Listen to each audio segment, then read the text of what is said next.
Assalamualaikum warahmatullahi wabarakatuh. Perkenalkan, kami dari kelompok 7 dengan anggota saya Sartika Indah Paraswati dan teman saya Fiska Pansel. Pada kali ini kami akan menjelaskan hasil dari diskusi kami mengenai analisis kasus pelanggaran kode etik kepolisian dengan studi kasus mantan Kapolda Sumatera Barat yaitu Teddy Minahasa. Yang pertama itu ada case position atau kasus posisinya. Kasus ini itu mengenai Teddy Minahasa yang yakni mantan kepala polisian daerah atau Kapolda Sumatera Barat yang dilaporkan terlibat dalam tindak pidana penyalahgunaan narkotika yang dimana hal tersebut telah melanggar kode etik profesi kepolisian. Untuk siapa pelaku utamanya itu yang pertama ada Teddy Minahasa, kemudian ada pelaku lainnya yaitu bawahan Teddy Minahasa. Yang pertama ada Kompol Kasranto, yang kedua Linda Puji Astuti, yang ketiga AKBP Dodi Prawiranegara, yang keempat Muhammad Nasir, yang kelima Syamsul Ma'arif, yang keenam Aibtu Janto Situmorang. Nah, kapan kasus ini terjadi? Kasus Teddy Minahasa ini terjadi saat penyidik menetapkan Teddy Minahasa sebagai tersangka pada September 2022. Yang dilihat dari bukti-bukti yang dikumpulkan oleh penyidik, yang dimana bukti-bukti tersebut menunjukkan adanya keterlibatan dalam penggelapan dan pengedaran narkotika dari Teddy Minahasa ini. Terus di mana kasus ini terjadi? Kasus ini itu terjadi di Bukit Tinggi, Sumatera Barat. Kemudian apa yang dilakukan oleh Teddy Minahasa ini? Teddy Minahasa ini diduga memberikan instruksi kepada AKBP Dodi Prawiranegara untuk menukar sabu yang disita oleh pihak kepolisian dengan tawas. Tawas ini kayak bahan kimia digunakan dalam pengolahan air, yang dimana antara sabu-sabu dengan tawas ini itu memiliki visual yang sama gitu. Jadi untuk itulah Teddy Minahasa ini memerintahkan kepada Dodi Prawiranegara untuk menukarkan sabu-sabu dengan tawas. Kemudian perintah ini dijalankan oleh Dodi dengan meminta bantuan dari seorang anggota kepolisian lainnya, yaitu Arif tadi, untuk melaksanakan penggantian barang bukti tersebut. Kemudian mengapa Dodi meminta kepada bawahannya untuk mengganti barang bukti dengan tawas? Karena dari Teddy Minahasa memerintahkan bawahannya untuk mengganti sabu yang merupakan barang sitaan dengan tujuan untuk menjual kembali barang tersebut. Setelah barang bukti narkoba jenis sabu yang disita oleh Polres Bukit Tinggi sebanyak 5 kg diganti dengan tawas, kegiatan ini akhirnya mencurigakan dan mengarah pada penyelidikan lebih lanjut. Pada akhirnya, pihak kepolisian melakukan serangkaian pemeriksaan terhadap sejumlah individu yang terlibat dalam proses penggelapan barang bukti tersebut. Kemudian, pelanggaran dan dasar hukum dari kasus Teddy Minahasa ini. Yang pertama itu ada pelanggaran dari tindak pidananya. Yang pertama itu ada pelanggaran pidana, yang kedua ada pelanggaran kode etik. Yang pertama ini akan kita bahas yaitu pelanggaran pidananya, yang dimana itu Teddy Minahasa dan rekan-rekannya setelah melanggar dengan penggelapan barang bukti narkotika, yang dimana pasal yang dilanggar itu pasal 112 Undang-Undang Nomor 35 Tahun 2009 tentang narkotika, yang di dalamnya mengatur mengenai kepemilikan dan peredaran narkotika tanpa hak. Yang dimana dalam hal ini semua yang sudah dilakukan oleh Teddy Minahasa itu melanggar ketentuan pasal ini karena Teddy Minahasa dan rekan-rekannya menukar secara diam-diam kepemilikan narkoba ini dengan tawas itu, yang dimana kepemilikan narkoba ini kemudian diambil oleh Teddy Minahasa dan rekan-rekannya yang kemudian akan dijual dan untuk menguntungkan mereka. Kemudian yang kedua itu ada pasal 131 Undang-Undang Nomor 35 Tahun 2009 tentang narkotika, yang dalamnya mengatur mengenai penyalahgunaan kewenangan dalam mengelola barang bukti narkotika. Dalam kasus ini sudah jelas diperlihatkan bahwa Teddy Minahasa ini menggunakan jabatannya yang tinggi sebagai Kapolda untuk memerintahkan bawahannya melakukan penggelapan barang bukti atau menukar barang bukti, yang dimana harusnya mereka sebagai kepolisian yang mengawasi barang bukti dan mengumpulkan barang bukti itu harusnya mereka jaga dengan baik, tapi mereka menyalahgunakan wewenang mereka untuk keuntungan mereka sendiri dengan menukar barang bukti tersebut dan hasilnya nanti akan mereka gunakan untuk keuntungan pribadi. Kemudian ada melanggar perdagangan narkotika atau penjualan sabu pada pasal 114 Undang-Undang Nomor 35 Tahun 2009 tentang narkotika, yang dimana ini mengatur mengenai perdagangan narkotika golongan 1. Sesuai dengan yang sudah dijelaskan tadi bahwa sabu-sabu ini termasuk dalam narkotika golongan 1, yang dimana Teddy Minahasa dan rekan-rekannya ini telah mengedarkan hasil dari pertukaran barang bukti yang telah mereka lakukan dengan tawas itu. Jadi mereka telah melanggar pasal 114 Undang-Undang Narkotika tentang perdagangan narkotika golongan 1.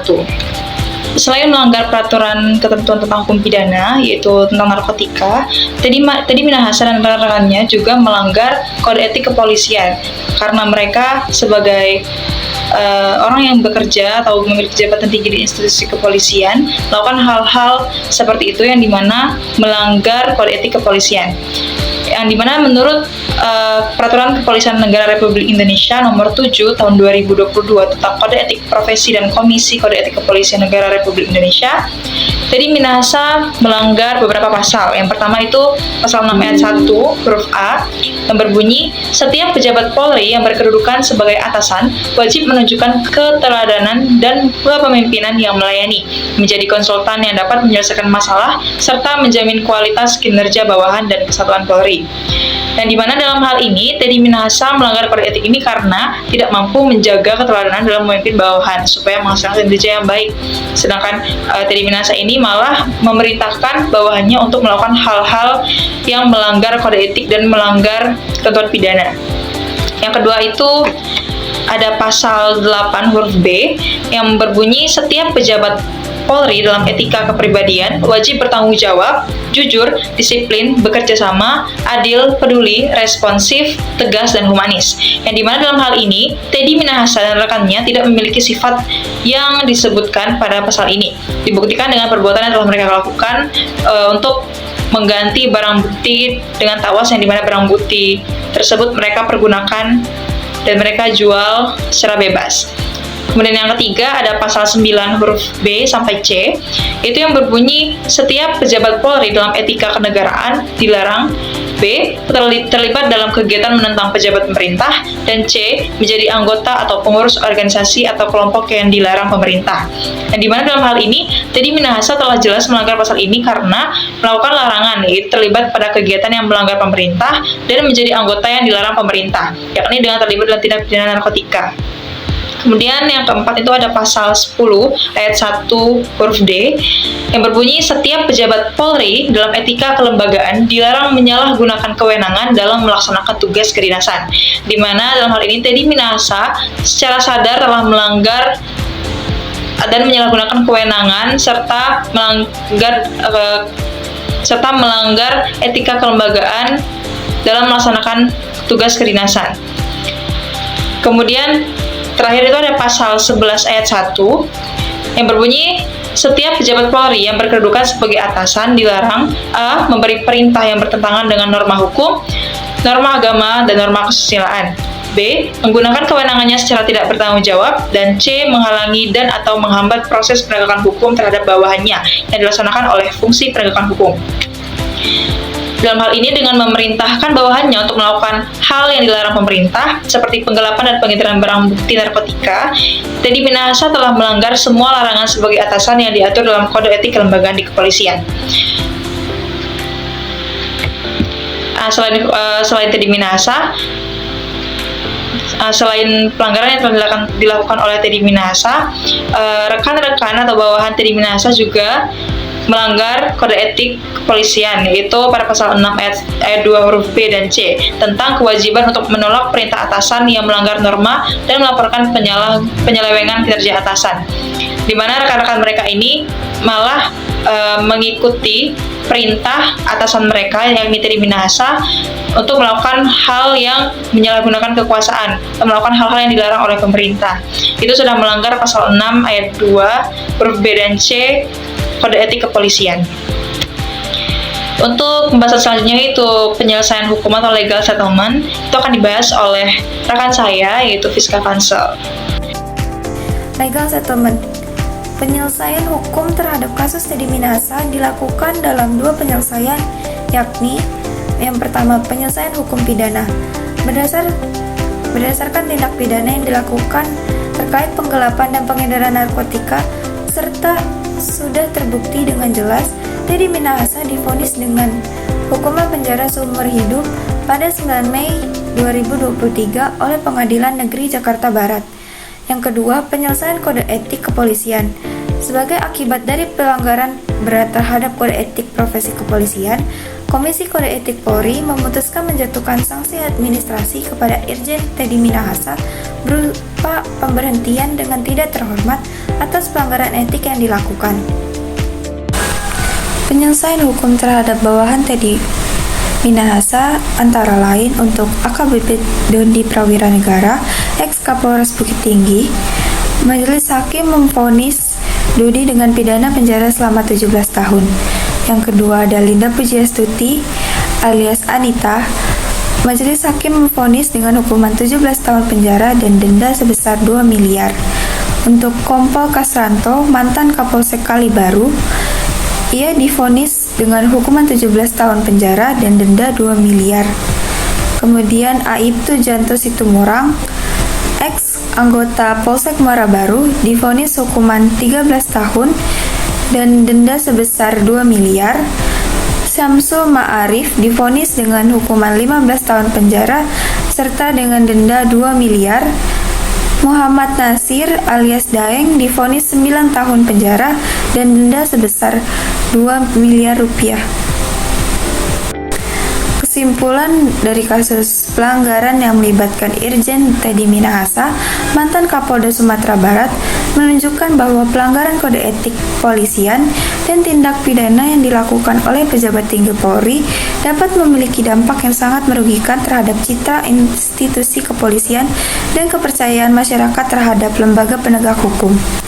Kasus ini memberikan gambaran bahwa meskipun posisi dan jabatan tinggi di kepolisian memberikan kewenangan yang besar, namun penyalahgunaan kekuasaan dan tindakan kriminal tetap harus dihadapi dengan proses hukum yang tegas. Oleh karena itu, penting untuk memastikan bahwa sistem pengawasan internal dan penerapan kode etik di institusi Polri berfungsi dengan baik untuk mencegah terjadinya pelanggaran serupa.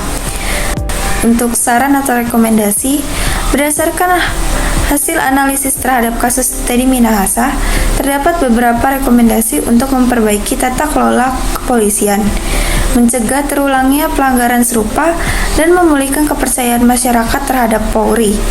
Antara lain, 1. Peningkatan pengawasan internal Polri, salah satunya pengawasan terhadap proses penanganan barang bukti dan kegiatan operasional kepolisian untuk mencegah adanya penyalahgunaan wewenang. Yang kedua, peningkatan pelatihan dan pembinaan etika kepolisian mengenai nilai-nilai dasar kepolisian serta seperti integritas, profesionalisme, dan akuntabilitas, serta mengajarkan anggota untuk lebih berani dalam menolak perintah atasan yang melanggar hukum dan kode etik. Yang ketiga, penegakan kode etik yang lebih tegas, di mana Komisi Kode Etik Polri harus lebih aktif dan tegas dalam menindak pelanggaran kode etik, tidak hanya berdasarkan laporan masyarakat, tetapi juga berdasarkan temuan internal. Yang keempat, pemulihan kepercayaan publik atau masyarakat, seperti melakukan kampanye publik yang menjelaskan langkah-langkah konkret yang diambil untuk memperbaiki sistem dan mencegah pelanggaran serupa di masa depan, serta meningkatkan komunikasi dengan masyarakat melalui forum-forum dialog seperti mengadakan sosialisasi terkait peran Polri.